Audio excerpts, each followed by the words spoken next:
আমরা অত্যন্ত ব্যথিত হয়েছি, মনে কষ্ট পেয়েছি।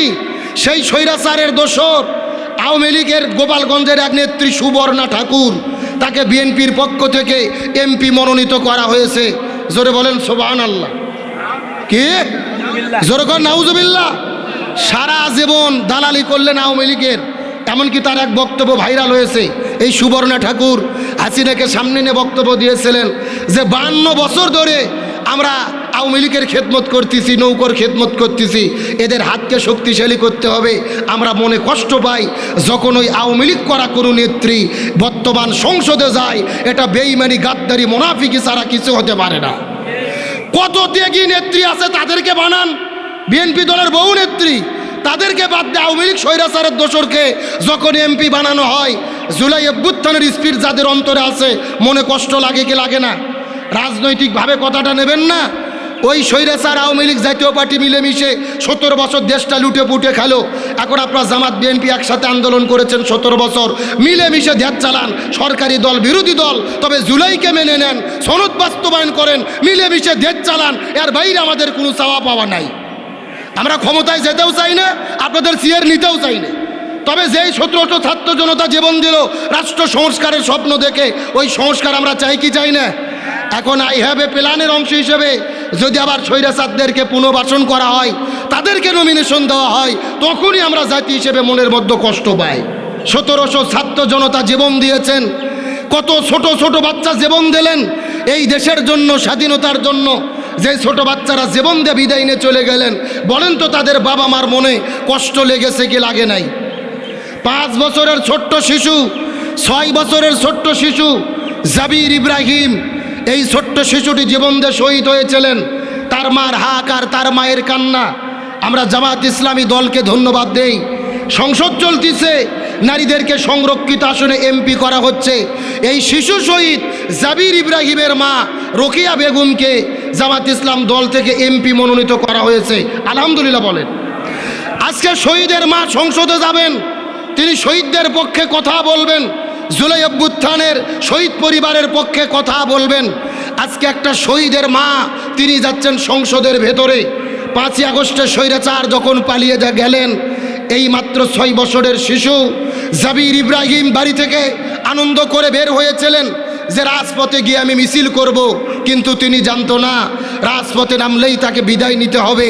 তিনি রাজপথে গিয়ে যখন মিছিল করা শুরু করেছিলেন, বুলেটের আঘাতে তার বুক ক্ষত বিক্ষত হয়ে তিনি দুনিয়া থেকে বিদায় নিয়ে চলে যায়।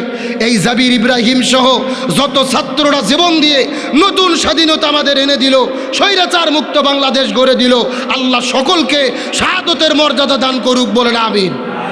আল্লাহ তাআলা সকল পরিবারকে সবুর করার মতো তৌফিক দান করুক, বলেন আমিন।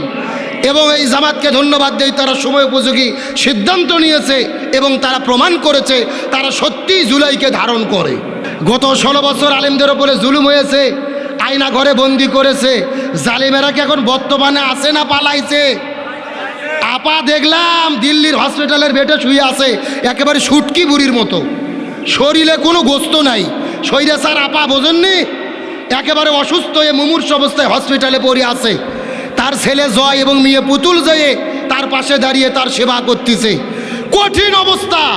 একটা যে কথা আছে, পাপ বাপকেও ছাড়ে না, আর এখন বোঝা যাচ্ছে পাপ হাসিনাকেও ছাড়ে না।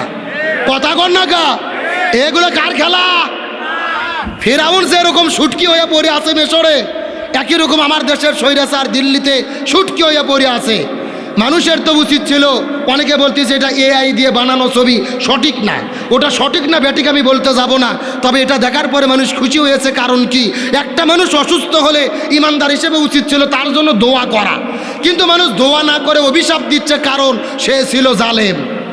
আর জালেমের জন্য কেউ দোয়া করে না।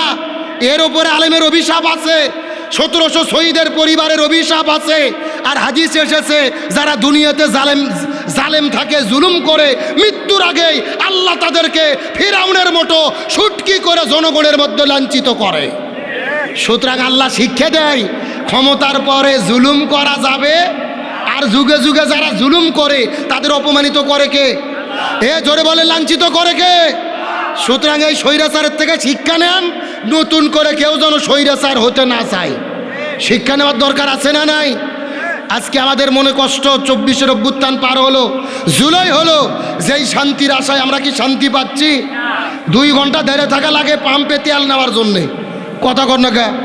মন্ত্রীরা নির্লজ্জের মতো হাসতে হাসতে বলে আমাদের দেশে তেলের কোনো সংকট নাই, অথচ আমরা পাম্পে যাইয়ে 3 ঘন্টা ধরে থেকে দেখতেছি তেল নাই। আমি সেদিন বগুড়া থেকে সাতক্ষীরা যাব, কি বিপদে পড়েছি, প্রায় 50-60টা পাম্পে ঘুরেছি, তাও আমি তেল পাই না, অথচ ওরা বলে তেলের কোনো সংকট নাই। আরে ভাই, সত্যকে স্বীকার করেন। তামাম পৃথিবীতে যুদ্ধ হচ্ছে, সংকট হতেই পারে, সত্যকে স্বীকার না করে হাসতে হাসতে বলতেছেন তেলের সংকট নাই। এগুলো জাতির সঙ্গে তামাশা করা।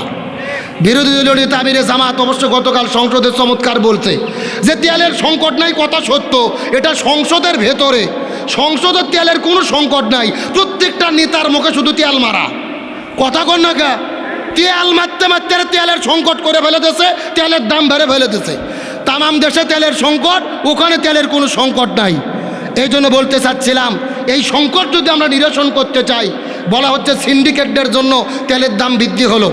অকটেন 140 টাকা লিটার, পেট্রোল 135 টাকা লিটার, কেরোসিন 130 টাকা লিটার, তারপরে ডিজেল 115 টাকা লিটার, লিটারে 20 টাকা বাড়ানো হলো।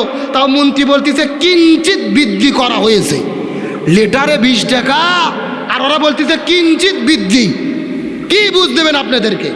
আমরা বলতে চাই, দয়া করে জাতিকে মুক্ত দেন, জাতিকে রক্ষা করেন, তেল দেন, বিদ্যুৎ দেন। আমরা আপনাদের ক্ষমতা চাই না, সুখে শান্তিতে বসবাস করতে চাই। কতক্ষণ ঠিক কি না? তাহলে বলতে চাচ্ছিলাম, রাজনৈতিক ইবাদত মানে হলো জমিন যার আইন চলবে তার। আর কোরআন যতদিন জমিনে কায়েম হবে না ততদিন শান্তি পাওয়া যাবে। কোরআন দিয়ে ব্যক্তি চলবে, পরিবার চলবে, সমাজ চলবে, রাষ্ট্র চলবে। প্রতিটা জায়গায় কোরআনের সমস্যার সমাধান আছে না নাই? আর অর্থনৈতিক ইবাদতের মূল কথা হলো জাকাত ভিত্তিক অর্থনীতি। জোরে বলেন কি ভিত্তিক? কিন্তু বলেন তো, বাংলাদেশে যে অর্থনীতি চলে এটা কি অর্থনীতি? কথা কয় না, সুদ ভিত্তিক। জোরে বলেন কি ভিত্তিক? সুদ ভিত্তিক। আর কোরআনের অর্থনীতি হলো জাকাত ভিত্তিক। এখন বলেন, আমার দেশে কি জাকাত ভিত্তিক অর্থনীতি চলে? চলে না। তাহলে সুদ চালু করবে কে, বন্ধ করবে কে, আর জাকাত চালু করবে কে? আল্লাহর কোরআন বলেছেন, আল্লাযীনা ইম্মাক্কারনাহুম ফিল আরদি আকামুস সালাহ ওয়া আতাউজ যাকাত ওয়া আমারু বিল মারুফ ওয়া নাহাউ আনিল মুনকার। কোন মুসলমান দল যদি ক্ষমতায় যায় 4টা কর্মসূচি বাস্তবায়ন করবে। 1 নম্বর নামাজ বাধ্যতামূলক করবে, 2 নম্বর জাকাত ভিত্তিক অর্থনীতি কায়েম করবে, 3 নম্বর ভালো কাজ চালু করবে, 4 নম্বর মন্দ কাজ বন্ধ করবে। তার মানে বোঝা গেল, জাকাত চালু করতে গেলে আমার মতো হুজুরের ওয়াজ দিয়ে হবে না, জুমার খুতবা দিয়ে হবে না, কোরআন পার্লামেন্টে কায়েম করতে হবে। যতদিন কোরআন ক্ষমতায় বসবে না ততদিন জাকাত চালু হবে। জাকাত চালু কে করবে? ডক্টর ইউনূস। ও নিজেই হলো সুদের মাস্টার। কথা কর না কা? ও নিজেই সুদ খেয়ে নোবেল প্রাইজ পাইছে সুদের মাস্টারি করে। আবার যারা ক্ষমতা চালাচ্ছে, তারেক রহমান, তারা কি জাকাত চালু করবে? তারা তো কোরআন দিয়ে দেশ চালাবে না, কোরআনের শরিয়া আইন তারা নীতি বিশ্বাস করে না। তাহলে বোঝা গেল, জাকাত চালু করতে গেলে কোরআন পার্লামেন্টে চালু করতে হবে। আর যখন জমিনে জাকাত চালু হয়ে যাবে, এই জমিনে শান্তি আসবে না? আসবে না? আমার প্রিয় বন্ধুগণ, মুসলমান ভাইরা গভীর মনোযোগ লক্ষ্য করুন। শেষ একটা দৃষ্টান্ত দেওয়ার পরে আমরা শেষ করে দেবো, ভালো করে বোঝার চেষ্টা করবেন। অর্ধ পৃথিবীর খলিফা, আমির আল মুমিনিন, খলিফাতুল মুসলিমিন হযরত উমর ফারুক রাদিয়াল্লাহু তাআলা অর্ধ পৃথিবীর খলিফা হওয়ার পরে কোরআন দিয়ে সমাজ পরিচালনা করে জাকাত ভিত্তিক অর্থনীতি তিনি চালু করে দিয়েছে। একটা লোক কাঁধের ওপরে জাকাতের টাকা নিয়ে 1 সপ্তাহ ধরে ঘোরাফেরা করতেছে, কিন্তু জাকাত দেবে এমন লোক তিনি খুঁজে পায় নাই। 1 সপ্তাহ ঘোরার পরে আস্তে করে যাওয়ার পরে লক্ষ্য করে দেখ, একটা খেজুর গাছের নিচে একটা মানুষ ঘুম পাড়তেছে মাথার মধ্যে বস্তা দিয়ে। এই লোকটা চিন্তা করে, ওই মানুষটা মনে হয় গরিব মানুষ, ওই লোকটাকে জাকাতের টাকা দিতে যায়। এই লোকটা আস্তে করে যাওয়ার পরে সালাম দিয়েছে, আসসালামু আলাইকুম। ওই লোকটা ওঠার পরে বলে নাউজুবিল্লাহ। এই লোকটা ডাক দে বলে, ভাই সালাম দিলাম, আপনি কেন নাউজুবিল্লাহ বলেন জানতে চাই। ওই লোকটা ডাক দে বলে, ভাই আমি নাউজুবিল্লাহ বললাম এর কারণ হলো আমি বড় বিপদের মধ্যে রয়েছি। আমার মাথার মধ্যে যে বস্তা দেখতেছ, এই বস্তার মধ্যে জাকাতের টাকা রয়েছে।